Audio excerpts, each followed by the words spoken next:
दोस्तों हमारे ये ब्रह्मांड बहुत बड़ा है। ये इनफाइनाइट है, अनंत है। वैसे ही दोस्तों, जब भी हम इस ब्रह्मांड को समझने की कोशिश करते हैं, हमारे सामने बहुत सारी परेशानियां उत्पन्न हो जाती हैं, क्योंकि जब हम इसे और समझने की कोशिश करते हैं, ये उतना ही और मिस्टीरियस बिहेवियर अपना शो कर देता है, अपना और मिस्टीरियस बिहेवियर हमको दिखा देता है। लेकिन दोस्तों, हम अपनी पूरी कोशिश करते हैं इसे समझने की, और कर भी रहे हैं और करते रहेंगे। वैसे ही दोस्तों, हमारी यूनिवर्स में हम जिस पार्ट में रह रहे हैं वो है बैरियोनिक वर्ल्ड, यानी कि वो बैरियोनिक पार्टिकल से मिलकर बना हुआ होता है। और बैरियोनिक पार्टिकल्स में दोस्तों प्रोटॉन्स, इलेक्ट्रॉन्स और न्यूट्रॉन्स आते हैं। यानी कि हम जो भी कुछ अपने आसपास देख रहे हैं वो सब कुछ बैरियोनिक मैटर है। और वो किससे मिलके बना हुआ होता है? प्रोटॉन्स, इलेक्ट्रॉन्स और न्यूट्रॉन्स से। वैसे दोस्तों, डार्क मैटर एक ऐसी गुत्थी है जो कि ये बताती है कि ये नॉन बैरियोनिक पार्टिकल से मिलके बना हुआ होता है, यानी कि प्रोटॉन्स, इलेक्ट्रॉन, न्यूट्रॉन्स से नहीं मिलके बना हुआ होता, कोई और मिस्टीरियस पार्टिकल से मिलके बना हुआ होता है, जिसके बारे में आज हमारे पास नॉलेज नहीं है। पर हम फ्यूचर में ऐसी नॉलेज को पाने के लिए पूरी कोशिश कर रहे हैं और आज भी कर रहे हैं। वैसे दोस्तों, आज हम बात करने वाले हैं और मिस्टीरियस पार्टिकल की, जिसके बारे में हमें फिजिक्स में सबसे कम पता है, और वो है न्यूट्रिनो। वैसे तो दोस्तों, न्यूट्रिनो को द घोस्ट पार्टिकल भी कहते हैं, क्योंकि आज हमें फिजिक्स में जिस पार्टिकल के बारे में सबसे कम पता है वो न्यूट्रिनो ही है। दोस्तों, आज हम न्यूट्रिनो से घिरे हुए हैं। इस न्यूट्रिनो दोस्तों दूसरा ऐसा पार्टिकल है जो कि इस ब्रह्मांड में सबसे ज़्यादा पाया जाने वाला पार्टिकल है। फोटॉन्स सबसे पहला है दोस्तों, फोटॉन्स, और दूसरा है न्यूट्रिनो। दोस्तों, आपको जान के हैरानी होगी कि न्यूट्रिनो जब इतना ज़्यादा हमारे ब्रह्मांड में है, तो फिर हमें इसे समझने में इतना ज़्यादा समय कैसे लग रहा है। सो दोस्तों, इसकी वजह है इसका मिस्टीरियस बिहेवियर।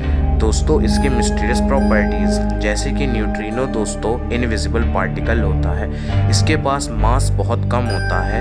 एक बार तो फिजिसिस्ट की टीम ने ऐसा भी बता दिया था कि इसके पास मास फोटॉन के बराबर होता है, और ये कि लाइट की स्पीड से चलता है। और ओपेरा पार्टिकल एक्सपेरिमेंट में ये भी देखा गया था कि ये लाइट की स्पीड से भी ज़्यादा तेज़ चल रहा था। लेकिन ऑब्वियसली बात है दोस्तों कि अगर ऐसा होता तो आइंस्टीन की थ्योरी ऑफ रिलेटिविटी वायलेट होती। लेकिन फिर बाद में फिजिसिस्ट की टीम ने जब और अध्ययन किया तो उन्होंने पाया कि इसकी स्पीड लाइट से कम ही थी। अब दोस्तों, बात करते हैं इसके कुछ इंटरेस्टिंग और मिस्टीरियस प्रॉपर्टीज़ की। दोस्तों, न्यूट्रिनो के पास कोई चार्ज नहीं होता, यानी कि ये इलेक्ट्रिकली न्यूट्रल होता है। अब फिज़िक्स में हमारे पास दो तरीके होते हैं किसी भी पार्टिकल्स को समझने के लिए, और हमें जब किसी भी पार्टिकल को समझना रहता है तो हम पहले उस पार्टिकल को स्टोर करते हैं। और स्टोर कैसे करते हैं? इलेक्ट्रिक फील्ड में। जैसे अगर मुझे प्रोटॉन्स और इलेक्ट्रॉन की स्टडी करनी है तो पहले मुझे उन्हें स्टोर करना होगा, और क्योंकि उनमें इलेक्ट्रिक चार्ज है तो मैं उसे इलेक्ट्रिक फील्ड या मैग्नेटिक फील्ड के कारण उस पर फोर्स लगा सकता हूँ और उससे उसे एक जगह पे बांध सकता हूँ। लेकिन दोस्तों, न्यूट्रिनो पे आप ऐसा नहीं कर सकते, क्योंकि न्यूट्रिनो दोस्तों इलेक्ट्रिकली न्यूट्रल होता है, इसलिए इस पर कोई चार्ज नहीं होता। फिर दोस्तों, एक और साइंटिस्ट जिनका नाम एंटोनियो था, उन्होंने दोस्तों एक ऐसा एक्सपेरिमेंट किया था, जो कि दोस्तों किया गया था एक्सपेरिमेंट, जो कि ये देखना था कि क्या न्यूट्रिनो के पास इतना कम मास है कि वो लाइट की स्पीड से भी तेज़ चलता है। तो दोस्तों, अगर ऐसा हो जाता तो आइंस्टीन की special theory of relativity violate हो जाती, जो कि ये बताती है कि इस ब्रह्मांड में लाइट से तेज़ कोई भी ऑब्जेक्ट नहीं चल सकता।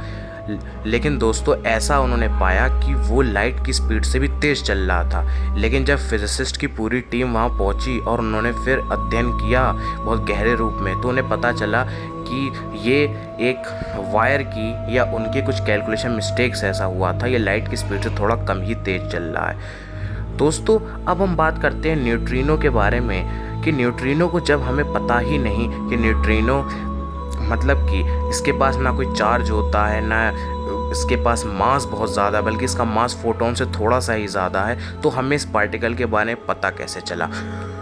तो दोस्तों, साइंस और मैथमेटिक्स में कुछ ऐसे बेसिक प्रिंसिपल्स होते हैं कि जब वो वॉयलेट हो रहे होते हैं तब कोई चीज़ सामने आती है। जैसे मान लीजिए दोस्तों, आपके पास है 3 kg यानी कि 3 kg चावल है आपके पास। अब आपको 2 लोगों में से इक्वली बांटना है, तो आप किसी एक को 1 kg दे देंगे और दूसरे को 1 kg दे देंगे। अब 2 kg आपने दे दिए, अब बचा कितना आपके पास? 1 kg। अब दोस्तों ये तो हो गया law of conservation of mass, कि मास को आप ना तो बना सकते हैं ना तो डिस्ट्रॉय कर सकते हैं। इसे आप एक जगह से दूसरी जगह खाली बस ट्रांसफ़र कर सकते हैं। लेकिन दोस्तों जब ऐसे ही बीटा डीके हो रहा था, मैं आपको दोस्तों बता दूं, बीटा डीके ऐसी प्रोसेस होती है जिसमें प्रोटॉन्स या तो न्यूट्रॉन्स में चेंज होते हैं या तो न्यूट्रॉन्स प्रोटॉन्स में चेंज होते हैं, और जिसमें जब न्यूट्रॉन प्रोटॉन में चेंज होता है दोस्तों उसे बीटा माइनस कहते हैं, और उसमें एक इलेक्ट्रॉन और एक एंटी न्यूट्रिनो रिलीज़ होता है। और एक ऐसी प्रोसेस होती है जिसमें प्रोटॉन न्यूट्रॉन में चेंज होता है, उसे हम बीटा प्लस कहते हैं, और उसमें न्यूट्रिनो और पॉजिट्रॉन रिलीज़ होते हैं।